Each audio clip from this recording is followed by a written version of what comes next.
Alright, there's our final cleaning. So you can see how nice and shiny it is now.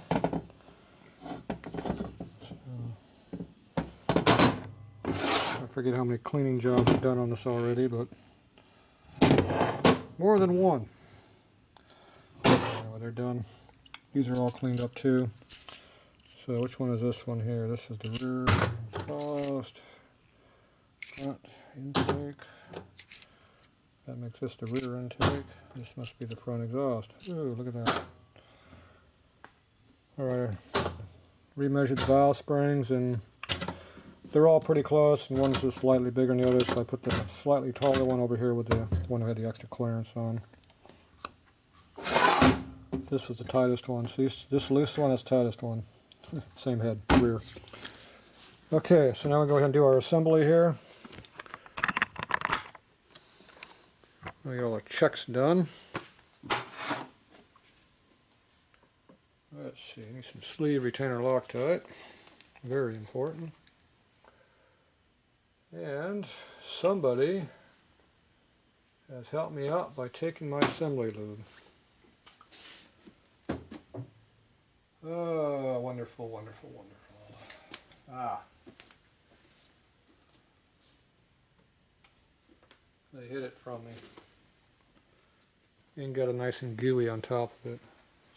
That's even more fun. Probably got to put this motor together over here.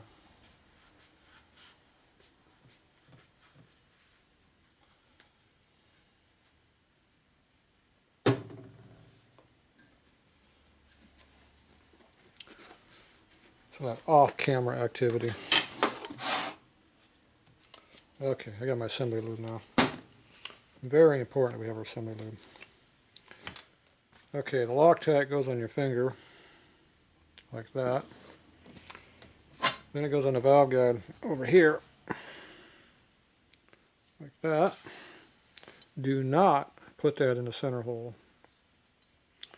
After you're all done, wipe off any excess on top of the guide. Then the other half that's left over, you do the other guide. The Loctite does two things. It sticks the seal of the guide so it shouldn't fall off. It also seals up any machine marks so the oil won't suck up the seal. Because that has a press-on lip there where it goes on. The Loctite will seal up that little gap, if there's anything in there. And believe me, there's always gaps in machine marks.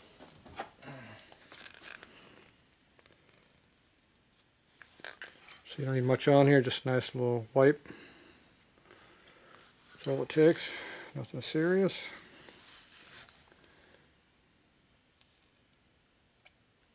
Enough left over to do another head.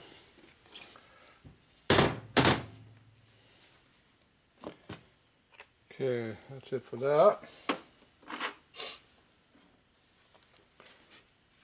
Okay, we got our valve stuff here. So this is our exhaust valve.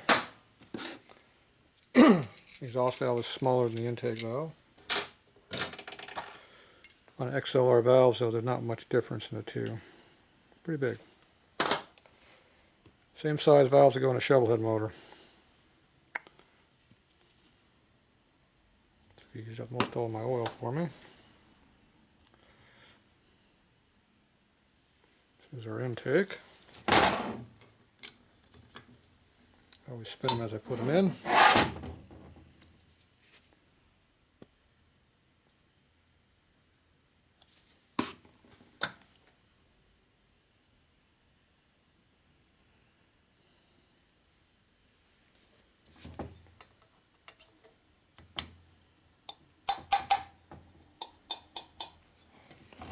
Okay.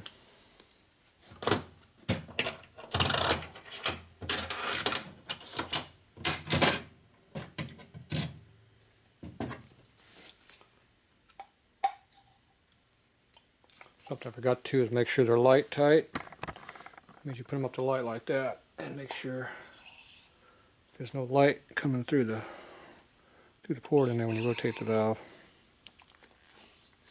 I forgot to do that earlier. very important check I like to do. It's best to do it before you do all your final work. Oh well. At least I checked it though, right?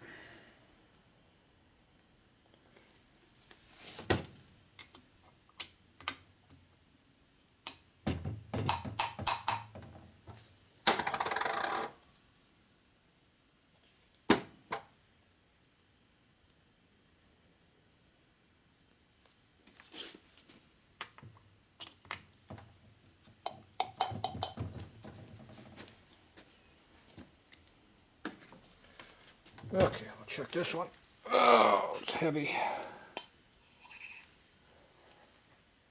One thing about being poured out like this, you can really see the valves if they leak at all. Because you can see the whole valve face. Because they're huge ports. Very unshrouded. So if you look up in there, but you can see how the whole valve head is right there, see. It has exhaust and the intake's even better, see. When that thing opens up, she's flowing air like crazy. You don't have to open up very much, it's flowing lots and lots of air. Same on this side, where it's all unshrouded over here. As soon as you kick that valve open at all, it's flowing. It flows right up that nice cut there. And if you notice, the more you open the valve, the more clearance you get as you open it. So all the way up to about 300 lift, it's getting bigger. Then you go into what the head is out here, and then it still gets bigger after that, but more faster. So your high lift flow is going to be really, really good too, as well as your low lift flow. And of course that means your mid lift flow. You pick up everywhere, which is what you want. It's hard to get, but that's what you want. Okay, this is the front head. So all of our front stuff goes on. So everything all laid up over here, see? So the intake, which is this one, takes the two shims on there. And you take the lower collar.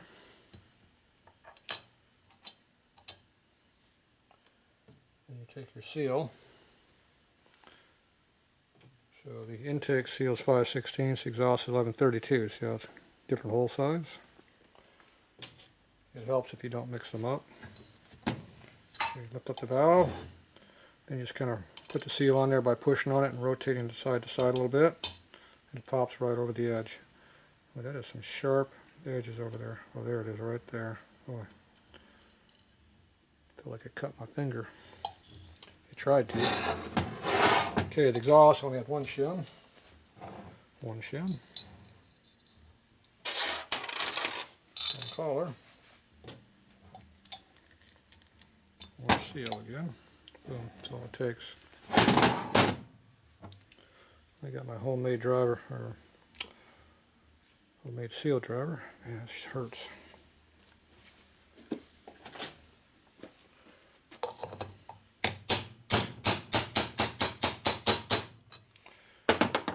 Use light taps, don't beat the tar out of it. Then rotate it, see if it moves. If it doesn't move, it's good. If it moves, it's junk, take it off. Now this is like a big spring when it pops on there. If you give it a big shot real hard, it pops away out and it might not spool back. It doesn't spring back, so it's loose on the guide. So if you do it light taps and kind of shove it over just what it needs, a lot of times it doesn't do any damage. And once it bottoms out, don't hit it no more, because that'll buckle the thing out too, which makes it loose. Okay, if you can't move it with your fingers, it's good. There we go. Everything looks good. So what's our final seal clearance? About 650.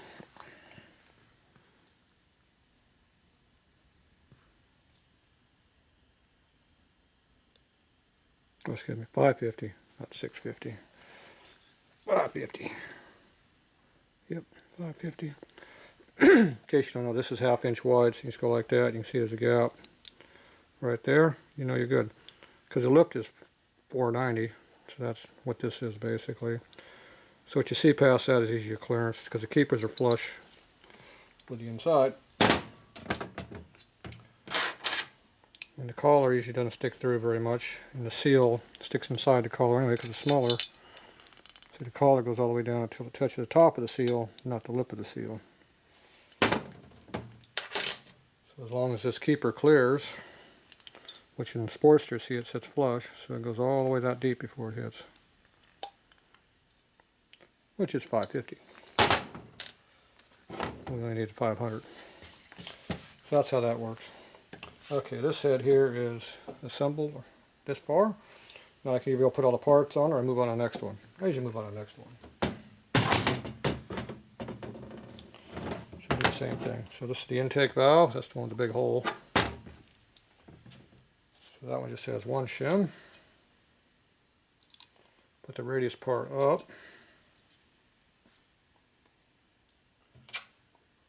I want to make sure it sits flat on that. That's why I do that direction.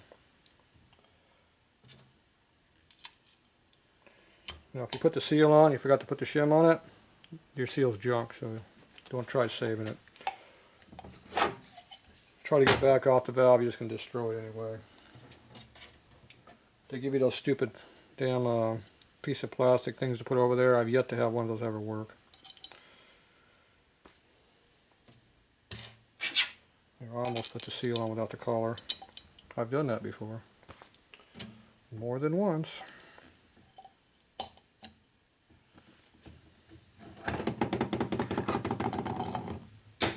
This light taps. One hit. Stop. You always put the valve in there because the valve makes sure it goes on square. If you beat the seal on and then try to put the valve in it, it might not fit.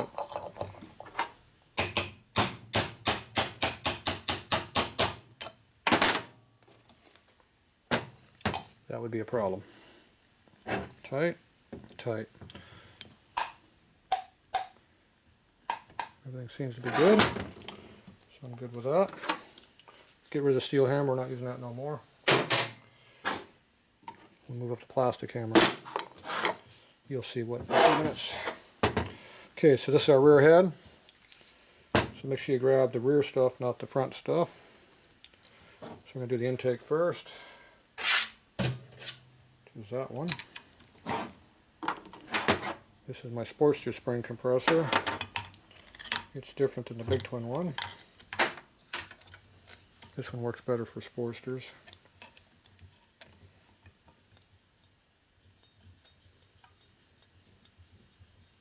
Just like the big twin works better on big twin ones. It's probably why they have different ones.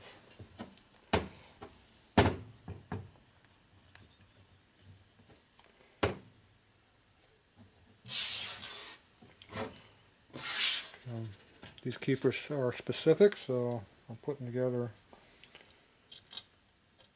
as they came off the pile over there.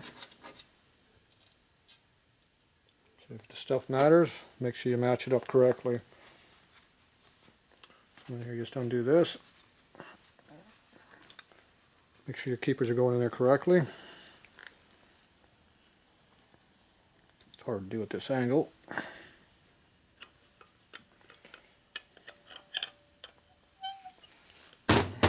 Down here where I can do it better. See how much better it looks when you can't look at it. Okay, make sure the keepers look like they're in there all the way. And take your screwdriver, flat blade. You hit right in the center of each keeper. Just hit them lightly. And make sure they're well seated, so there's no chance of them coming off. So, and they're also sucking there real good. You can also hear how it pops on the valve. If it doesn't sound right, there might be something wrong. Fix it. A lot easier to fix this stuff now than after you put the bike together and cause some damage.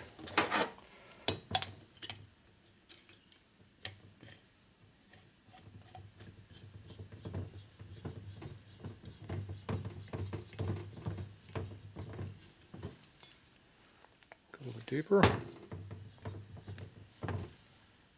go. If you notice, I made that screw for this compressor and the handle. That's why it works so good. And that keeper did not want to go in there. There it goes.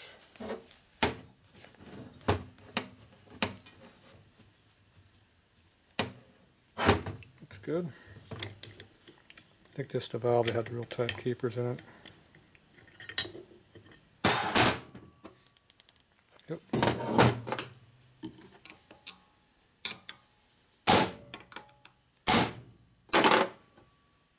Go. All in there. They look like that way. That one looks that way. So these were painted. I'll be repainting them. And I got to paint the cylinders tomorrow too. I've been sitting over there for a week waiting to be painted. Right over there. Raw. Waiting for some paint.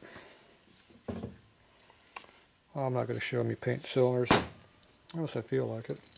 Maybe I'll show you how I do that. It's a secret.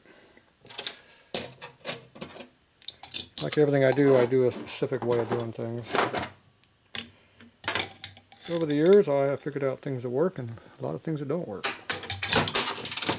That didn't work.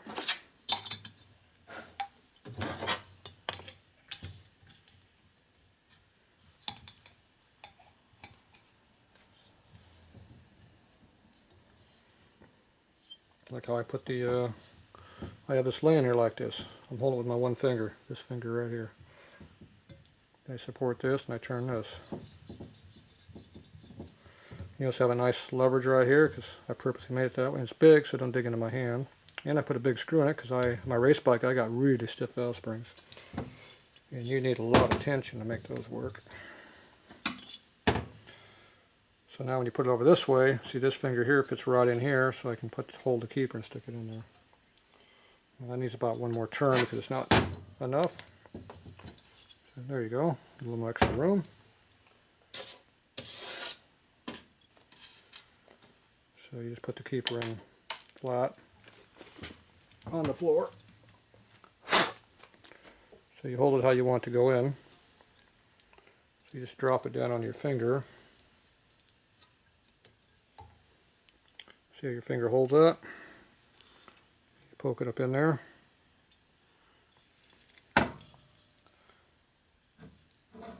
Center it up where it needs to go. This one does not want to go in, so this must be the tight one. So take your screwdriver, get underneath your finger. Go in there and get the pop in. See that one popped in there now?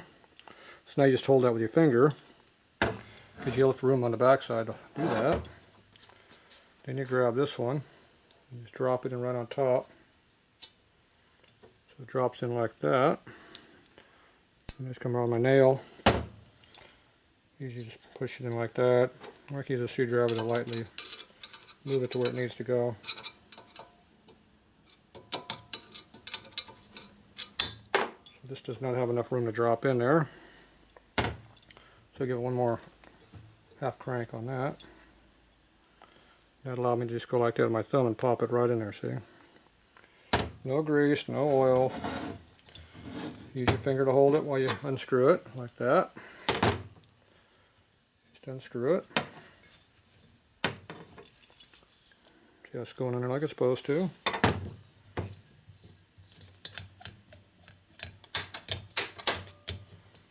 I'm holding my head over there with two fingers again.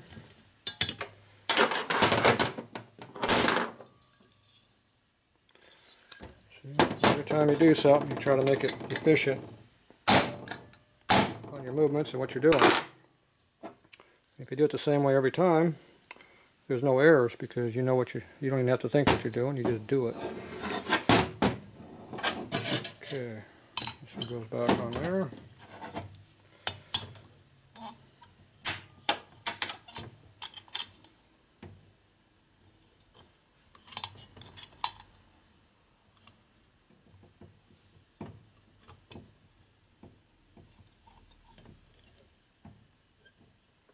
hold it in the center of the spring.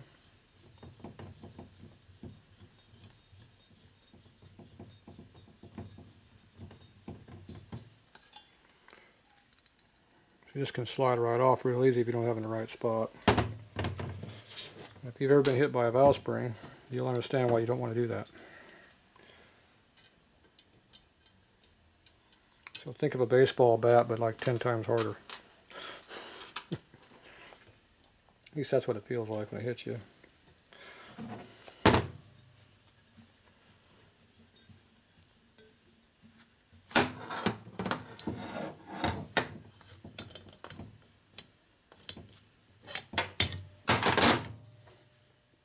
At least that's what racing springs feel like. Street springs are not nearly as hard when they hit you.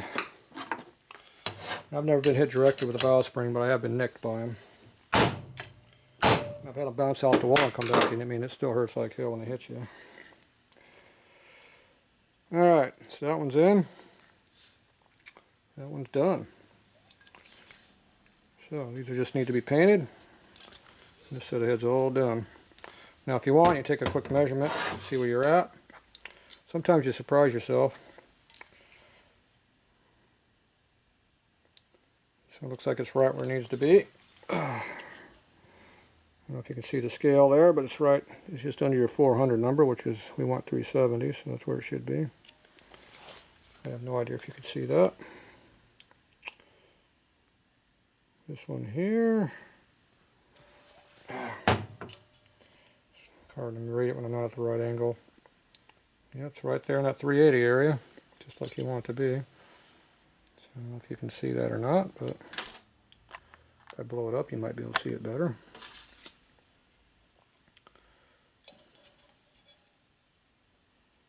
Right there.